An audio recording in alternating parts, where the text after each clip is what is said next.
The general process of evaluating trigonometric functions is as follows. First, if you find it helpful, sketch a diagram of the problem. Then, if you need to, find a coterminal angle in order to work with an angle between 0 and 360 degrees or 0 and 2 pi radians. Next, after evaluating what quadrant the angle lies in, find your reference angle. Finally, use the appropriate triangle, either an isosceles 45-45-90 triangle or our 30-60-90 triangle, and use that to find the trigonometric functions. So let's look at some examples. In this problem, we're to evaluate the cosine of 4 pi over 3. We know that theta equals 4 pi over 3 lies in quadrant 3. We can see that in the diagram to the right here. Angle theta goes through quadrants 1, 2, and 3. And now we need to find our reference angle, which we know is the difference between the terminal side of the angle and the x-axis. So theta prime is going to equal our angle 4 pi over 3 minus pi.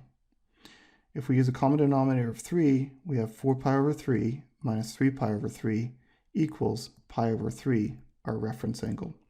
Pi over 3 is equivalent to 60 degrees.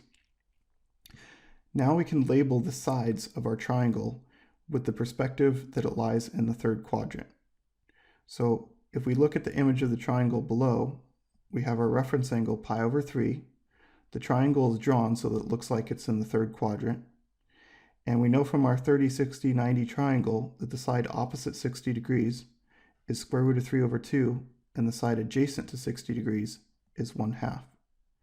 Now we know that both of these are negative because the x value is negative in quadrant 3, as is the y value. Now we can evaluate our function, the cosine of 4 pi over 3, using our reference angle pi over 3 and the fact that the angle lies in the third quadrant. So the adjacent side of our reference angle pi over 3 is negative 1/2 over our hypotenuse 1 simplifies to negative 1/2. In this problem, we're to evaluate the tangent of negative 210 degrees. So let's first look at our diagram. We can see the angle on our right here, and it lies in quadrant 2. But because it's a negative angle, we need to find a coterminal angle that's positive and between 0 and 360 degrees. So let's add 360 degrees to negative 210 degrees, and we get 150 degrees. So 150 degrees is our coterminal angle, which lies in quadrant 2. In order to find our reference angle, we need to look at the difference between the angle that lies in quadrant 2, the terminal side, and the x-axis. So we're going to subtract 150 degrees from 180 degrees and find our reference angle of 30 degrees. Now we can use our reference angle of 30 degrees to evaluate the tangent of negative 210 degrees. If we look at the diagram of the triangle below, we see our reference angle 30 degrees here, and we know that the tangent is equal to the opposite over the adjacent. Now, note that 1/2 is opposite 30 degrees, and the square root of 3 over 2 is adjacent to 30 degrees.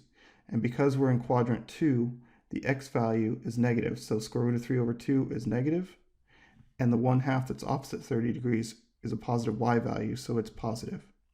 So the tangent is the opposite value, 1/2, over the adjacent value, negative square root of 3 over 2.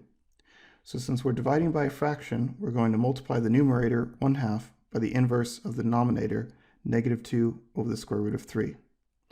The 2's cancel, and we get negative 1 over the square root of 3.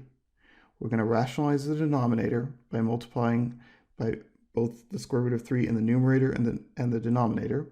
So we get the negative square root of 3 over 3. In this problem, we're going to evaluate the cosecant of 11 pi over 4.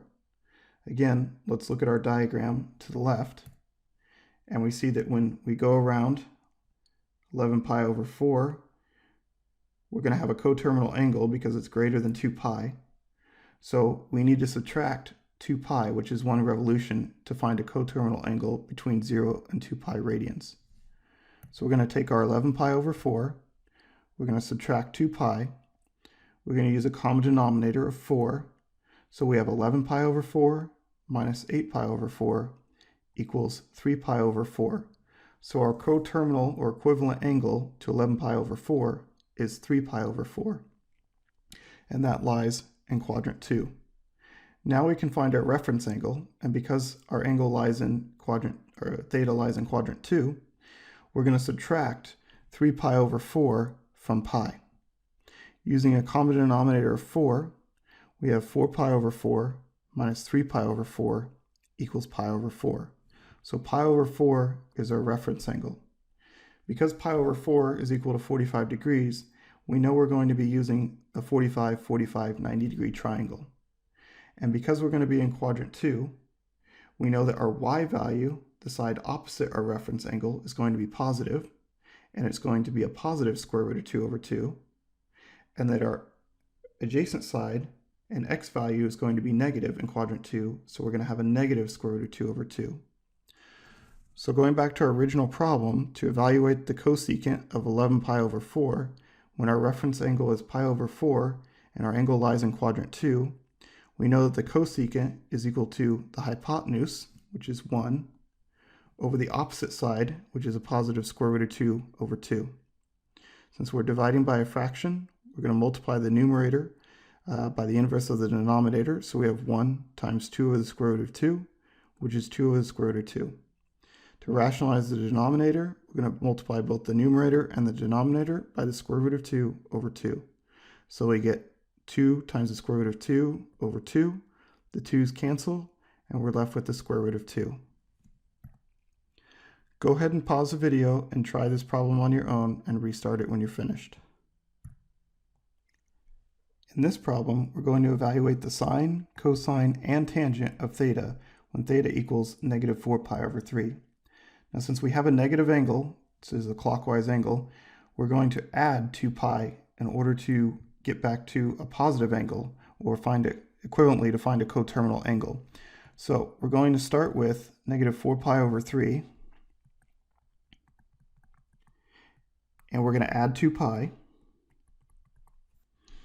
And in order to do that, we're going to need to use a common denominator, which is 3. So we're going to have 6 pi over 3, which is equivalent to 2 pi. So negative 4 pi over 3 plus 6 pi over 3 equals 2 pi over 3. So our coterminal angle to negative 4 pi over 3 is 2 pi over 3. We can go ahead and sketch that in our diagram to the right, and that's going to lie approximately here. So theta equals 2 pi over 3 is this distance here. And it lies in quadrant 2. Can draw our right triangle. And now we need to find our reference angle. Since the terminal side of our angle lies in quadrant 2, we know we're going to subtract it from pi. So theta prime equals pi minus 2 pi over 3. I'm going to use a common denominator of 3, so pi equals 3 pi over 3 minus 2 pi over 3 equals pi over 3. So pi over 3 is our reference angle, theta prime. So if we look at our diagram, theta prime is here, and our reference angle is pi over 3. Now if we blow this up a little bit and look at the triangle down below, notice that it's drawn so that it looks like it's positioned in quadrant 2. So our reference angle is pi over 3. We'll fill that in. And pi over 3 is equivalent to 60 degrees, and we know from our 30, 60, 90 triangle that the opposite side of 60 degrees is the square root of 3 over 2. And we know that the adjacent side is therefore 1/2. Now because we're in quadrant 2, we know that the y value is positive, so the square root of 3 over 2 is positive, and that the x value is negative, so the 1/2 is going to be negative.